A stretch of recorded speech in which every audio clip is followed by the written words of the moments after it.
So we got Eminem and Kim this time, you know what I'm saying? We got an actual video, man. We got to figure out what happened between Eminem and Kim. You know what I'm saying? Based on the last couple of songs that I've reacted to, Eminem clearly doesn't like Kim. Like, probably, like, bro, this is a crazy amount of stuff to say. But hey, you get it. I got an interview with Kim after this video, so we're gonna be checking it out. There was a 2-hour video that I could have did, but who's gonna sit here and watch a 2-hour reaction? Let's be honest. Come on, man. Let's get it. Following the late 90s release of his first studio record, Eminem has returned to a few themes repeatedly. His mother's recipe for homemade spaghetti was such a key inspiration, it not only worked its way into his chart-topping anthem, Lose Yourself, but inspired the Mom's Spaghetti casual dining restaurant in Detroit. Still, no single topic has influenced that's Mom's Spaghetti. Yo! Oh, that's why he said that and Lose Yourself. Yo, I ain't gonna lie, moms be making, yo, bro. If your mom is not the best cook for you, then come on, man. Is that your mom? You know what I'm saying?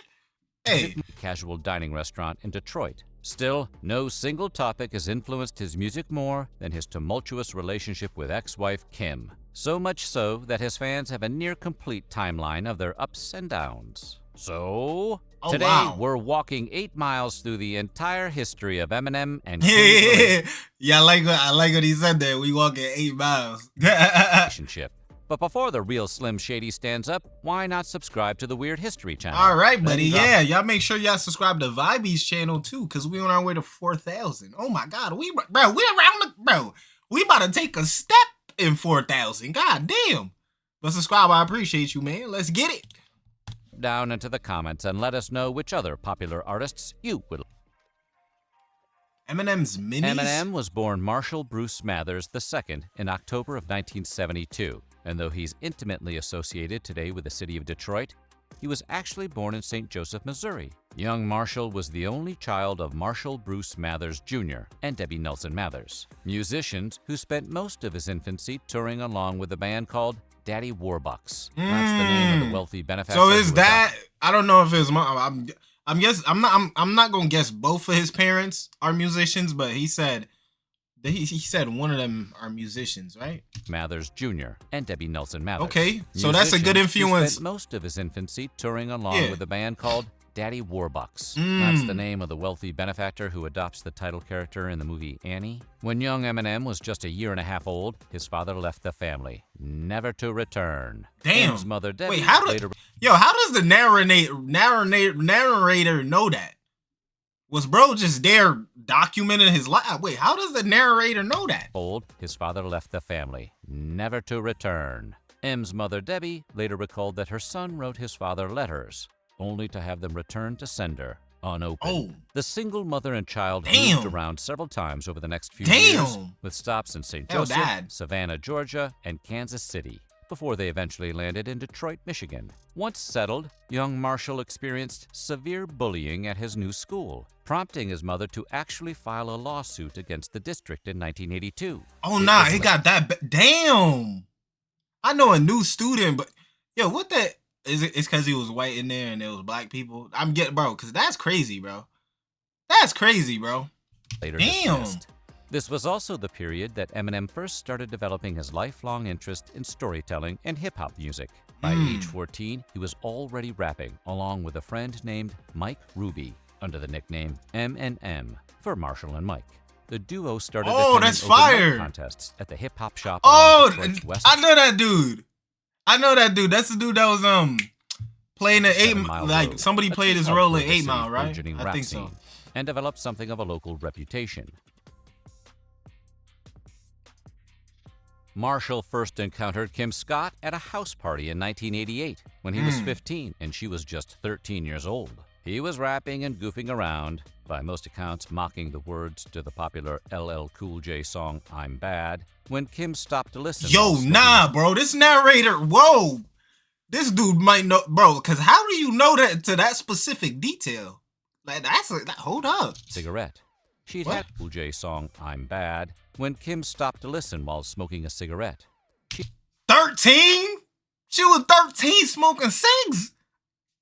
She'd had a similarly chaotic childhood, which may have helped the duo develop a tighter bond. Kim and her twin sister Dawn had been born to She single got a mom twin? Kathleen Oh my Doherty God. in Warren, Michigan in 1975. But prior to meeting Marshall, she and her sister had run away from home. They'd been living in a youth shelter outside Detroit. A few months later, Marshall convinced his mother Debbie to allow Kim to move in with them. Debbie later recalled in her memoir that Kim was very quiet and sulky during these first encounters, making their relationship strained and awkward. She also wrote about checking in on Kim and tucking her into bed every night to ensure she wasn't secretly sneaking up to Marshall's room. The kids had originally told Debbie that Kim was 15, not 13. She learned the truth from truant officers who visited the home checking for Kim after repeated absences from school. Debbie's differences with Kim and disapproval of the relationship led the young couple to ultimately leave the house and move out on their own. Well, damn.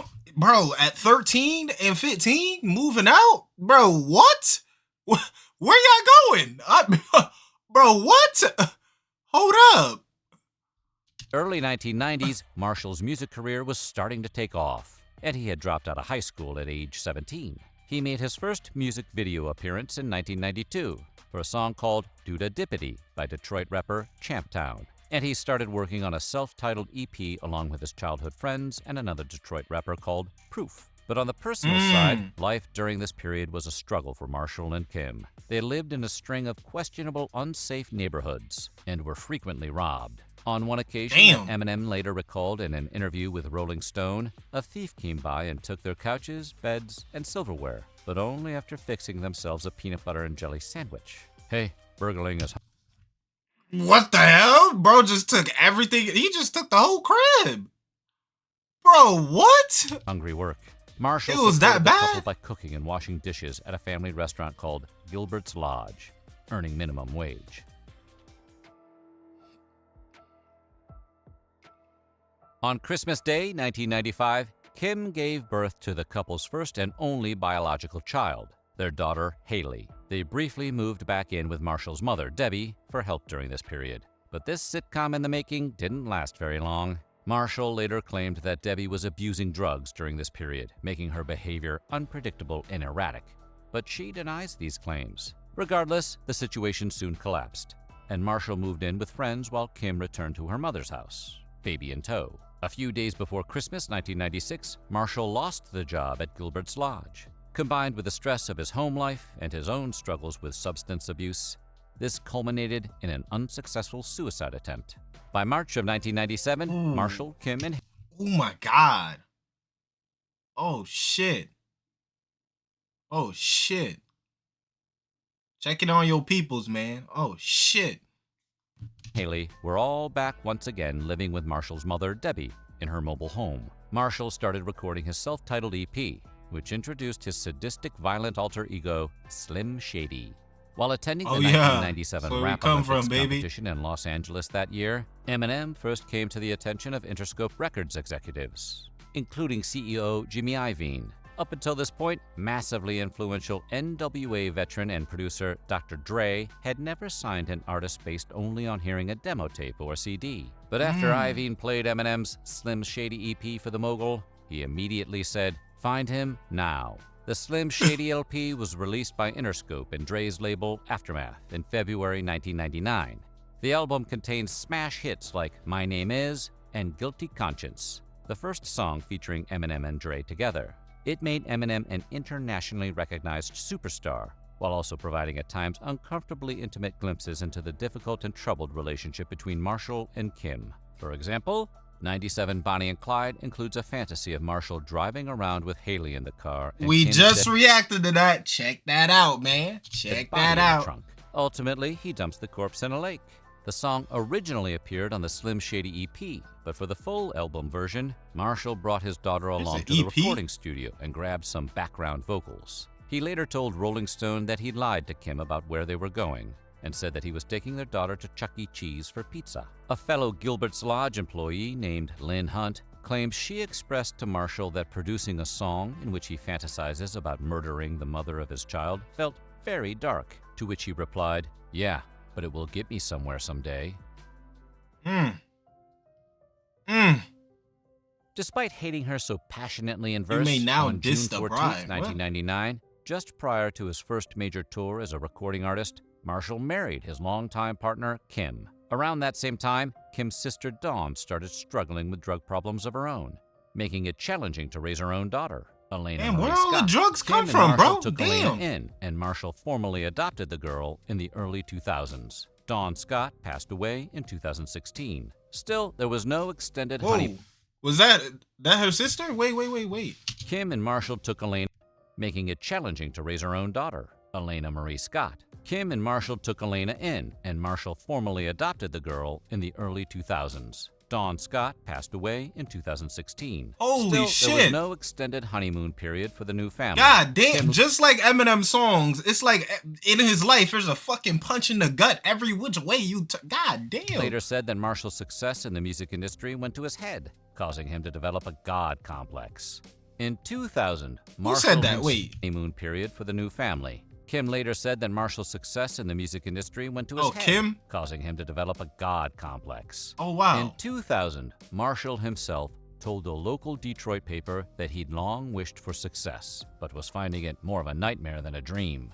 In June of that year, Marshall was arrested for assault outside a Detroit club after shooting a bouncer named John Guerra. We heard that one. Gun. Marshall claimed he'd seen Guerra kissing Kim, though she denied this in an interview with the Detroit Free Press. She told the paper she wouldn't cheat on him in a neighborhood he knows, adding that she remained. Wait, is that her words specifically? She wouldn't cheat on him in a neighborhood he knows. Nigga, that means she would cheat. Yo, hey, bro, if that's her words specifically, that's all I'm saying. If that's her words specifically, nigga, that's crazy. She told the paper she wouldn't cheat on him in a neighborhood he knows, adding that she remained steadfastly loyal to her husband, despite seeing photos of him in magazines with groupies. The assault charge was later dropped, but Mathers received 2 years probation for possession of a concealed weapon. That same summer, Eminem released his third studio album, which contains yet more violent meditations about his home life and family. The lead-off track, Kill You. Yo, was that his? Is that his like home that he grew up in? Meditations about his home life and I don't family. know what that home is. The lead-off track, Kill You, mocks the controversy around his previous album and its misogynistic lyrics, and includes a fantasy about assaulting his mother, Debbie.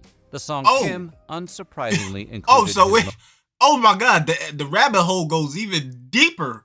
Now he starts dissing his mama. Oh my God. Most direct verbal attacks on his wife to date. It takes the form of a heated argument between the couple, in which Eminem berates his spouse for her drug and alcohol abuse and infidelity, then threatens to bump both her and their daughter Haley off before taking himself out. During live performances of Kim, Eminem would sometimes bash and pummel a blow-up doll that had been designed to resemble his wife. In July of 2000, Kim attended an Eminem concert and saw the performance for herself. She later stated that she had been devastated to see an entire arena full of fans cheering her husband and laughing at lyrics about violence against her and her child, and she attempted to take her own life. Following the attempt, Marshall and Kim started discussing the possibility of divorce, which was probably a good idea. Kim eventually filed a lawsuit against her husband for emotional distress, which was ultimately settled. Kim and Marshall formally separated in 2001, retaining joint custody of Haley. Eminem kept the house in which they'd lived, while Kim used the settlement to purchase her own home. Following their marriage, Kim started dating a new guy named Eric Harder. That's the one right there. That's the one right there, right? What he said on that last song, the 97 Bonnie and Clyde. Yeah, that's the one right there. Following their marriage, Kim started dating a new guy named Eric Harder, and in 2002, they had a little boy named Stevie. Still, Marshall and Kim remained in close touch, as they were still raising Haley and Elena together. By 2006, they were each single again, and decided to give the marriage another shot. On January 14th, Marshall and Kim married for a second time in a small private ceremony in Michigan, with just a few close friends and Haley in attendance. Marshall also formally adopted Stevie as his third child. The reunion was I ain't gonna lie, Eminem, good dad, my boy. Hold up, Eminem is to last. like. And by April of that same year, Marshall filed for his second and most likely final divorce from Kim. Well, His damn. public profile started to The same gradually year? recede following the second divorce. Rumors circulated in 2010 that the couple was once again considering a reunion, but Eminem quickly shot them down in the press. In 2016, while appearing on a Detroit radio show, Kim said that she and Marshall remain really close friends who were just trying to create a normal life for their kids. The following year, Eminem released the song Bad Husband, which in some ways functions as an apology to Kim for his past behavior and angry lyrics. The song notes, "We brought out the worst in each other. Someone had to make the sparring end, because I loved you, but hated that. We gotta me. react to that. I don't Hold wanna up. see that side again. Like oil and water, Em. Like oil and water." So what do you think? Are you an Eminem fan? Oh, wow. It's like a punch in the gut every single which way. Yo, damn. Life is like, bro. Damn, bro. Let's check out Kim's interview, though. From Eminem for the second time, Kim Mathers sat down exclusively with 2020 to set the record straight on her wild bad girl image and her near 20-year love-hate relationship with Eminem. Good father. I mean, I guess we could talk to each other about anything. I guess that was a big thing in a relationship, but I don't know if he was a good husband or not, really. He's the only husband I've been with, so I can't compare him to anybody else. What kind of a dad is he? He's an excellent father. He loves the kids very much. Hey, what I say, boy? What I say, boy? What I say? Bro, all that shit he said in the song, bro. Come on, bro. Whenever there's anything, a field trip or anything that has to do with school or any of the activities that she's involved in, you know, he's always right there with her. If there's anything that, you know, if she's upset about something or needs to talk or just needs to be comforted, he's always lending a helping hand. You know, he always wants to be there for her. He's always asking her, you know, trying to stay involved in her life, you know, how she's feeling, how was her day, what's, you know, going on. He's just always there for her.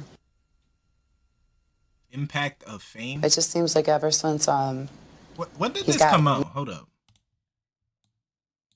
14. This is 2011. Damn. You know, famous blew up. Just our relationship went downhill from there. You know, he became arrogant and cocky, and everything that he did for me or the kids, he has to be praised for. You know, and you know he's so used to getting so much attention, people praising him for his work, that he expects that when he comes home, and it's not the same. I don't look at him like that. You know, I'm not putting you up on a pedestal. I could, from Eminem's point of view, I'm not saying that he's right. You know, because I don't know what goes on in their homes, but he probably just wanted his wife to maybe, you know what, I could maybe compliment him just a little bit. You know, I don't know, but that's what it seemed just from what she said. When he comes home, and it's not the same. I don't look at him like that. You know, I'm not putting you up on a pedestal. You're not that person to me. You know, it's like that was a good song. You know what I'm saying, or something like that. Money's great, yeah. You know, with kids want anything, they can have whatever they want, but it doesn't make your husband stay at home with you or sleep in the same bed with you. And when your husband is famous and always gone and not there, you're basically there alone anyways. So, I mean, money doesn't put somebody in bed next to me to hold on to at night, you know? Do you think the affairs that you had to do more with the loneliness or in some ways of getting back at him for not being there? I just really wanted attention and love from somebody, you know? I was lonely and I didn't have very good self-esteem, you know? But a lot of people have affairs to get back at their lovers. Well, I'm sure that had something to do with it too. It's probably everything. We both had our moments of infidelity. I can't even count on one hand, you know, both hands how many times he's done it. But I'm not out there, you know, publicly humiliating him and putting all of his faults out there for the whole world to criticize him over. Response to Kim's song. Oh, we did not see this. I mean, it's good to know. I was embarrassed. I was humiliated. I cried. You know, I had to make sure that my kids don't hear it. And then I always just wondered what people think of me, you know? You know, it's we gonna get to that soon, chat. God damn. Just the lyrics and the fact that he is supposed to be the man that loves me and is supposed to protect me, you know, from being hurt. And here he is, completely and totally disrespecting me in the worst way possible in front of millions of people. And in front of our kids, my family, my friends. And now it just makes me angry because of what everyone thinks of me and the fact that now I realize, there must not have been much love there, for him to do that. And I wasted so many years thinking there was. Oh. I had went with my sister and some friends and had asked him before we went to the show if he was going to perform that song. And he said no. He said no because I know that you're going to be there and I wouldn't do that to you. And I was there in the middle section on the main floor, and sure enough, he decided to do that song and not only perform the song, but use blow-up dolls as to reenact like me being this nigga, Eminem, bro, and just disrespectful things to the blow-up doll, and then threw the doll into the crowd. Like, for him to do that in front of thousands upon thousands of people, knowing that I'm out there and just watching everybody else sing the words and laughing and jumping around in like approval of, I couldn't take it. I don't know. That's complete spite. I mean, especially knowing that you're going to be sitting, in the front row right there. And I immediately left after that. I got into a car accident on the way home. I was so upset. And I made it home, and I could not gather my senses. And I went upstairs in my bathroom and I slit my wrist and ended up in the hospital. Ooh. Especially their father, somebody who is supposed to teach them respect and I don't know. I don't appreciate what he's written in the songs about me. I don't appreciate them being played around our children, and I'm sure it doesn't set a good example for him, especially, letting them believe that it's okay for a man to disrespect you like that in any way is not acceptable to me. Hey, boy, I don't think anybody disrespected Haley. I'm gonna keep it a buck with y'all. Ain't nobody disrespect, hey, bro, or any of his other daughters. So tell me how you guys got back together. So you said you went into rehab, and you were away from the kids, and at that point, where did the kids end up? How did the kids? The kids were with Marshall, and he had full custody. He had full custody of the kids. Did his parenting draw you to him at all? No. Did his being responsible though while you were away make you admire him a little bit? Yeah, I mean, I was grateful. I would thank God that he was there, because I don't know what would have happened to the kids. And yeah, I'm very grateful. And he was very responsible and very loving towards the kids. And when you got out of rehab, what happened? I came home from being incarcerated in rehab, and he had asked me to stay a few nights at the house so I could be with the kids, and a few nights turned into a few weeks to a year. So I was home actually 2 years before, a year and a half, almost 2 years before we got married. I was excited, I was happy, but at the same time I thought he was rushing things a little, Why? Because usually, I don't know, in our relationship there's a pattern, like we'll have 2 good years and then it will go bad for some reason. It's like a 2-year max with us, and we hadn't reached the 2 years yet, and I just didn't want to rush into anything before the 2 years. What was the second wedding like? It was rushed, and I didn't want to get married. He had said pick a date, and I said, well, let's wait a while. And he basically said, you either know now and we can set the date, or you can just take your stuff and go, because if you don't know right now that you still want to be with me, then you're never gonna know. Yo, Eminem toxic, bro. You got married damn. for the second time. Yeah. Eminem toxic, Lovely candles boy. and It was a flowers. beautiful wedding. Describe it for me. I had the big dress, and all of our family and friends, and the kids read, and they were all beautiful. He had our kids read at the wedding, It was gorgeous. It was beautiful. I loved it. I loved every minute of it. But shortly thereafter, things went wrong. Yeah, he left At the home wedding? February 25th. He actually physically left the home. What happened? There was a disagreement between me and his brother. About what? Inappropriate behavior that his brother had, yes, and that's what it was. And then the next morning, there was a note in the bathroom that said, I'm going to the other house, I need to clear my head. I'm still confused about the whole thing. It's baffling to me. It's baffling to me, too. He didn't even come around for a month after that.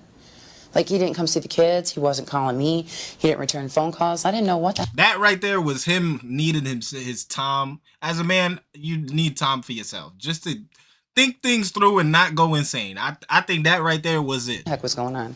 That And month. then his attorney's assistant comes to the door and serves me papers. Did he break your heart? Yeah, this time he did. How did he do that? Because I feel like he just used me this time. He used me, and he didn't just hurt me this time. He had our kids read at our wedding. And then, 40 days after our marriage, he walked out because of an argument with his brother. We've made it through me being incarcerated, rehabs, different boyfriends and girlfriends, and an argument with his brother was enough to leave. There has to be something else going on. I just don't know what it is. Breaking I've never silence. went public with anything personal of his.